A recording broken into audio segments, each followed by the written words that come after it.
الحمد للہ رب العالمین الصلاة والسلام علی سید المرسلین اما بعد فاعوذ باللہ من الشیطان الرجیم بسم اللہ الرحمن الرحیم السلام علیکم ورحمۃ اللہ وبرکاتہ۔ واجب الاحترام دوستوں، بزرگوں، بھائیوں، بہنوں، آقا صلی اللہ علیہ وسلم نے فرمایا کہ 3 قسم کے لوگ ایسے ہیں جن کو اللہ تبارک و تعالی جنت میں داخل نہیں فرمائے گا۔ کل بروز قیامت اللہ تبارک و تعالی ان کی طرف نظر رحمت نہیں فرمائے گا، رب تعالی ان کی طرف نہیں دیکھے گا، ان سے کلام نہیں کرے گا۔ یہ 3 قسم کے لوگ ایسے ہیں کہ جن کی طرف نہ ہی نظر رحمت ہوگی، نہ ہی رب تعالیٰ کلام فرمائے گا، اور نہ ہی ان کی طرف دیکھے گا۔ اب یہ کون لوگ ہیں؟ حدیث شریف کا مفہوم عرض کر رہا ہوں کہ 3 قسم کے لوگ ہیں۔ اب ان میں سے پہلا جو ہے نا، وہ شخص ہے جو غرور اور تکبر کی بنا پر اپنا تہبند، اپنا پاجامہ شلوار ٹخنوں سے نیچے رکھتا ہے۔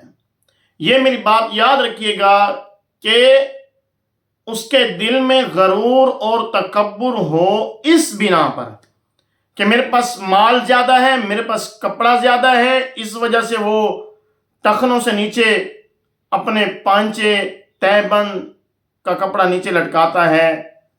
تو ایسا شخص غرور اور تکبر کی بنا پر یہ کام کرنے والا، ایسے شخص سے رب تعالی نہ ہی کلام فرمائے گا، نہ ہی نظر رحمت فرمائے گا، اور نہ ہی ایسے شخص کی بخشش فرمائے گا۔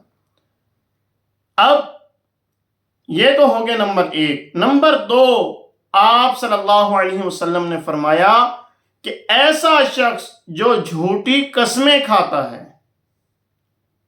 پہلے بھی ہمارا قسم کے موضوع پر بیان ریکارڈ ہو چکا ہے، اس کی ہم مزید وضاحت کی طرف نہیں جائیں گے، بس چھوٹی سی ایک یاد دہانی کے لیے گفتگو کریں گے مختصر سی، کہ جھوٹی قسمیں کھانے والا شخص یہ ان 3 میں سے دوسرے نمبر پر ہے کہ جس کے اوپر نہ ہی نظر رحمت ہوگی، نہ ہی رب تعالیٰ کلام فرمائے گا، نہ ہی بخشش فرمائے گا۔ وہ کون ہے کہ جھوٹی قسمیں کھاتا ہے جو۔ اب بات پر جھوٹی قسم کھا لینا، ہم نے اس کو تکیہ کلام بنا لیا ہے۔ اکثر لوگوں کو دیکھا گیا ہے، اکثریت تعداد ایسی ہے کہ جو بات پر قسم کھا لیتے ہیں، چاہے جھوٹی ہے چاہے سچی ہے۔ بہرحال یہاں جھوٹی قسم کھانے والے کا ذکر کیا جا رہا ہے۔ اب دیکھ لیں کہ جھوٹی قسم کون نہیں کھاتا۔ جتنے بھی کاروباری حضرات بیٹھے ہیں، جھوٹی قسم جب تک نہیں کھائیں گے اس وقت تک وہ مال نہیں بیچیں گے۔ تو خدارا وہ لوگ توجہ کریں جو جھوٹی قسم کھاتے ہیں، اور جو مال خریدنے جاتے ہیں وہ بھی کوشش کریں کہ جو شخص قسمیں کھا رہا ہے ایسے شخص سے مال ہی نہ خریدیں۔ جب ہم لوگ ان کا بائیکاٹ کریں گے، یہ دیکھیں گے کہ ہماری قسم کھانے کی بیس پر، ہمارے قسم کھانے کی بنا پر لوگ ہم سے مال نہیں خریدتے، تو ہو سکتا ہے کہ ہمارے اس فعل سے یہ قسمیں کھانا چھوڑ دیں، یہ گناہ سے بچ جائیں۔ ہماری نیت یہ ہونی چاہیے کہ ہم ایک اپنے مسلمان بھائی کو گناہ سے بچا رہے ہیں۔ اس لیے اگر ہم بائیکاٹ کرتے ہیں، اس لیے یہ عمل کرتے ہیں، اس نیت سے کرتے ہیں، تو انشاءاللہ اس کا ہمیں بھی اجر ملے گا۔ اگر وہ رائے راست پر آ گیا تو ہمارے لیے سونے پہ سہاگا ہے۔ تو فرمایا کہ نمبر 2 جو جھوٹی قسمیں کھاتا ہے۔ اب نمبر 3 فرمایا کہ جو احسان جتلاتا ہے۔ دیکھ لیں کہ آج فی زمانہ کوئی بھی شخص اگر کسی نے کسی پر کوئی احسان کر دیا، ایک نہ ایک دن بیٹھ کر وہ جتلا ضرور دے گا۔ کسی نہ کسی موقع پر بیٹھ کر، ہاں فلاں دن فلاں موقع پر میں نے تمہارا یہ کام کیا تھا، ہاں فلاں موقع پر میں نے تمہاری مدد کی تھی، یاد نہیں ہے آپ کو، آپ بھول گئے۔ تو یہ جو احسان جتلاتے ہیں، ایسے لوگوں کے بارے میں بھی فرمایا کہ یہ لوگ بھی جنت میں نہیں جائیں گے، رب تعالیٰ ان کی طرف نظر رحمت نہیں فرمائے گا، ان سے کلام نہیں فرمائے گا۔ تو واجب الاحترام دوستو، بزرگوں، بھائیوں، یاد رکھیے کہ یہ تینوں کام ایسے ہیں جو ہمارے معاشرے میں زیادہ پائے جاتے ہیں، تو ہمیں ان سے بچنا چاہیے۔ ہمیں اس طرف اگر کوئی جا رہا ہے تو اس کی رہنمائی کرنی چاہیے، اس کو سمجھانا چاہیے، اور یہ بھی یاد رکھیے کہ احسان صرف زبان سے نہیں جتلایا جاتا، کافی سارے لوگ اور ذرائع سے بھی احسان جتلا دیتے ہیں۔ یا تو اگر آپ نے احسان جتلانا ہے، احسان جتلا کر کسی کی دل آزاری کرنی ہے، تو پھر وہ آپ احسان کریں ہی نہیں۔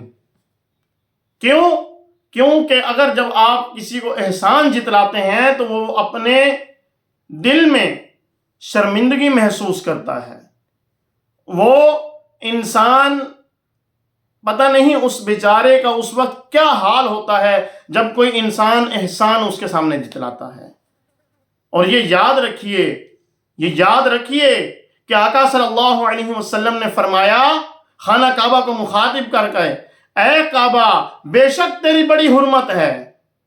خانہ کعبہ سے آقا صلی اللہ علیہ وسلم نے مخاطب کر کے اس کو فرمایا کہ اے کعبہ بے شک تیری بڑی حرمت ہے، لیکن ایک مومن کی حرمت تجھ سے بڑھ کر ہے۔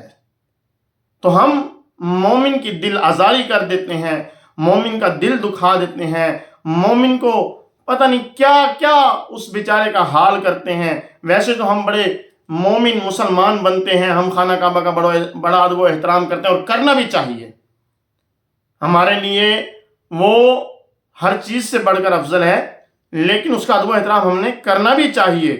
لیکن جب آقا صلی اللہ علیہ وسلم نے فرما دیا کہ مومن کی حرمت، مومن کی عزت جو ہے خانہ کعبہ سے بڑھ کر ہے، تو ہم یہاں پر آقا صلی اللہ علیہ وسلم کے اس فرمان کو کیوں بھول جاتے ہیں؟ یہاں پر ہم لوگوں کی دل آزاریاں کیوں کر دیتے ہیں؟ کس لیے ان کی عزتوں کو بھری محفلوں میں اچھال دیتے ہیں؟ تو نیت کر لیجئے کہ انشاءاللہ تبارک و تعالی ان تمام گناہوں سے بچتے رہیں گے، اور کسی کی دل آزاری نہیں کریں گے، احسان نہیں جتلائیں گے، جھوٹی قسمیں نہیں کھائیں گے، اور غرور اور تکبر کی بنا پر نہ ہی تہبند نیچے ٹخنوں سے نیچے جانے دیں گے، نہ ہی پاجامہ شلوار وغیرہ ٹخنوں سے نیچے جانے دیں گے، نہیں جانے دیں گے انشاءاللہ۔ تو دعا ہے کہ رب تعالیٰ جو درس و بیان ہوا اسے یاد رکھنے، اس پر عمل کرنے، اور اسے دوسروں تک پہنچانے کی توفیق عطا فرمائے، اور اللہ تبارک و تعالیٰ فلسطین والے مسلمانوں کی غیب سے مدد فرمائے، قبلہ اول کی حفاظت فرمائے، اسرائیل اور اسرائیل کے حامیوں کو نیست و نابود فرمائے، اور دعا ہے کہ رب تعالیٰ ہمارے ملک پاکستان کی خیر فرمائے، ملک پاکستان کو دشمن کی میلی آنکھ سے محفوظ فرمائے، ہماری پاک فوج کے حوصلے بلند فرمائے۔ آمین آمین بجاہ النبی الامین صلی اللہ علیہ وسلم۔ آپ سے چھوٹی سی گزارش ہے، ہمارے چینل کو سبسکرائب کریں، ویڈیوز کو مکمل دیکھیں، بیل آئیکن کو پریس کریں تاکہ نیو آنے والی ویڈیوز آپ تک پہنچتی رہیں، اور ان کو زیادہ سے زیادہ شیئر کریں۔ السلام علیکم ورحمۃ اللہ وبرکاتہ۔